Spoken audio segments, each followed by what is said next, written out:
Ready हो गई हूँ। अब आप लोग सोचोगे रेडी कैसे हुई है, बिंदी सिंदूर कुछ भी नहीं है। तो मैं जा रही हूँ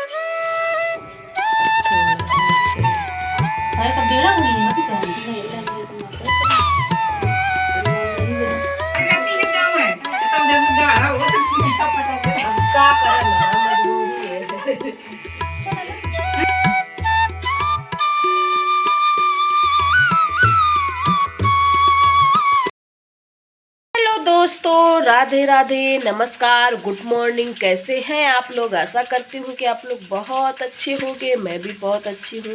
तो सुबह के बज रहे हैं 6:30 और स्वागत है आपका हमारे एक न्यू ब्लॉग में। और सुबह से ही हमारे ब्लॉग की शुरुआत हो गई है। तो ये मैं यहाँ हूँ किचन में।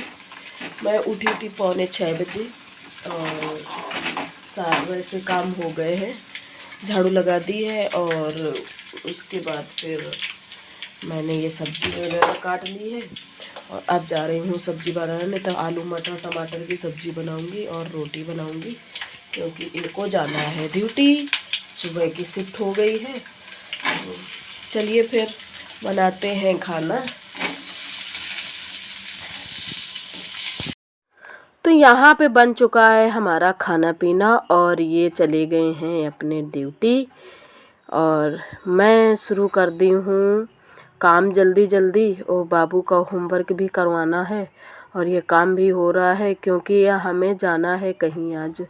मतलब है कुछ सुहागने खाने जाना है बगल में, पड़ोसी के यहाँ। तो इसीलिए और जल्दी जल्दी काम कर रही हूँ कि जल्दी से काम कर लूँ। और चाय तक नहीं पी जाती है, तो मैंने चाय वाय कुछ नहीं पी है। बस जल्दी जल्दी से नहा धो लेती हूँ, झाड़ू पोछा कर लेती हूँ और फिर मतलब पहले ये काम कर लूँ, झाड़ू पोछा कर लूँ, फिर नहा लूँ, बर्तन वगैरह धुल लूँ, फिर अपना वो सुहागने खाऊँ।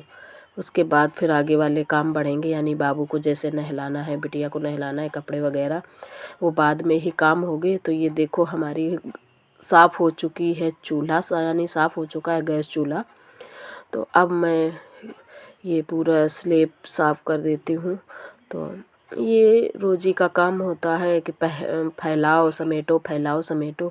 फैलाओ का मतलब है अगर खाना पीना बनाओगे तो वो तो फैलेगा ही और गंदा तो होगा ही, तो वो तो साफ़ करना ही पड़ेगा। तो ये देखिए हमारी हो चुकी है किचन साफ़ पूरी तरीके से और अब लगेगी हमारी झाड़ू। तो मैं पूरी ये अंदर से झाड़ू लगा के आ गई हूँ और मुझे लानी है झाड़ू। ये टूट चुकी है, बिल्कुल भी टूट चुकी, इसमें कुछ भी नहीं बचा है। तो झाड़ू भी नहीं लगाते बनता है। बस यही है कि काम चलाऊ है, अपना काम चलाते रहो। तो यही फटाक से लग जाएगी हमारी झाड़ू। फिर उसके बाद मैं पोछा, झाड़ू लगने के बाद फिर मैं लगाऊंगी धुलूँगी बर्तन, क्योंकि पोछा मैं बाद ही में लगाती हूँ बर्तन वगैरह धुलने के बाद। क्योंकि कितनी भी कोशिश कर लो ना, पोछा अगर लगा लो बर्तन धुलो उसके बाद, तो फिर वो पानी मतलब चू ही जाता है। तो इससे अच्छा है कि पहले बर्तन वगैरह कर लो। पोछा सबसे बाद में वही करती हूँ, नहाने के पहले। तो इस समय हमारा रूटीन पता नहीं क्या हो गया है, बिल्कुल गड़बड़ ही हो गया है। नहीं मैं सुबह ही ये सब कर लेती हूँ पोछा वगैरह। ये तो मतलब बाद का काम नहीं रहता है, पोछा वोछा लगा के नहा के तब खाना बनता है। लेकिन इस समय सब ऐसे ही चल रहा है। तो लग चुकी है हमारी झाड़ू और सब कपड़े ऐसे ही पड़े हैं। बस वो काम ही नहीं हो पा रहा है, बिल्कुल भी कुछ ही नहीं हो पा रहा है काम। तो झाड़ू लगाने के बाद फिर मैं आ गई हूँ किचन में। ये 2-4 जो बर्तन पड़े हैं उनको धुल लेती हूँ और सब्ज़ी भी ऐसे ही रखी रहूँगी, क्योंकि ये भी जब खाऊँगी ना तो फिर गर्म करूँगी, इसलिए वो ऐसे ही रखी रहेगी। और ये है दूध का भगोना और इसी में हमने बना ली थी चाय, तो वही मैं धुल लूँगी। और ये धुलने के बाद फिर हमारा पोछा लगेगा और फिर मैं नहा लूँगी फटाफट। बाद में बाबू लोगों को नहलाऊँगी, बिटिया बच्चों को बाद में नहलाऊँगी, क्योंकि तब तक फिर धूप भी आ जाएगी। तो इससे अच्छा है कि अपना बाद में नहलाओ, तो वो ज़्यादा अच्छा रहता है। और चलिए फिर कर लेते हैं काम।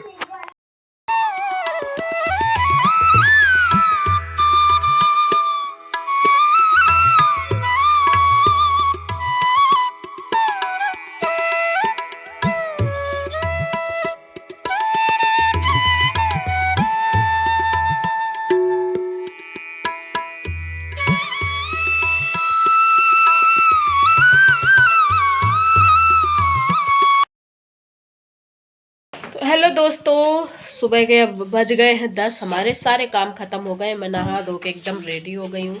अब आप लोग सोचो कि रेडी कैसे हुई है, बिंदी सिंदूर कुछ भी नहीं है।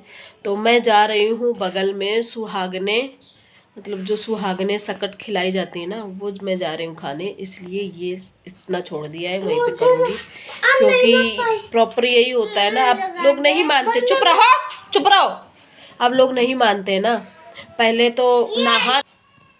पहले तो केवल नहा के ऐसे चले जाते थे, पूरा श्रृंगार वगैरह वहीं किया जाता था, लेकिन अब कोई ऐसा नहीं करता है, इसलिए मैंने ये 2 चीज़ें छोड़ दी हैं।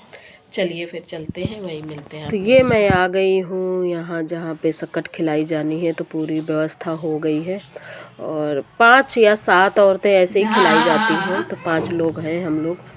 तो इसमें पीढ़ा में पाटा में मतलब वो बनाए जाती हैं ना सकट माता, 2 बनाई जाती हैं जोड़े में।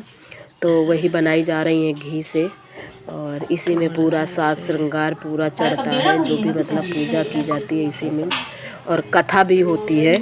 तो वही सब ऐसे ही होता है। कलश रखा जाता है, तो अभी कलश में आम के पत्ते आने हैं, तो वो आम के पत्ते और पूरा श्रृंगार चढ़ा के फिर यही श्रृंगार फिर हम लोग करते हैं, रंग वगैरह लगाते हैं, पूरी नेल पॉलिश और मतलब पूरा श्रृंगार किया जाता है यही। तो इसमें बहुत टाइम लग जाता है पूजा पाठ करने में, व्यवस्था करने में, तो यही सब होता है। और सकट में खिलाई जाती है मिठाई, तो 5 लोगों में 1.25 किलो मिठाई चलती है।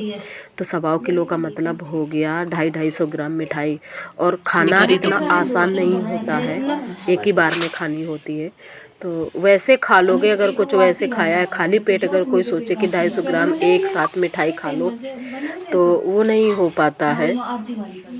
तो यही सब चलता है, हर किसी के बस बात नहीं होती है। फिर जैसे खाते रहो तो धीरे धीरे फिर आदत पड़ जाती है। ये भी एक चैलेंज भरा काम होता है कि कौन खाएगा। तो ये देखो सकट माता के सभी हाथ पैर बनाए जा रहे हैं, मुंह बनाया गया है और उंगलियां बनाई गई हैं। इसी में पूरा श्रृंगार होगा, रंग लगेगा, सिंदूर लगेगा और चूड़ी बिंदी बिछिया और नेल पॉलिश सब तरीके का काम यही होगा। लौंग चढ़ती है, इलायची चढ़ती है, सब कुछ चढ़ता है। तो फिर इधर ये हम लोग लगा रहे थे फिर रंग, पूरा वही पूजा पाठ करने के बाद। वीडियो बन नहीं पाया था, कोई था नहीं, तो वीडियो ऐसे ही जितना मैं बना पाई उतना बना दिया था और फिर ऐसे ही बना था। तो ये देखो हम 5 लोग हैं, तो यही सब पूरा ऐसे ही करके फिर अपना खा लेंगे और उसके बाद फिर चल देंगे।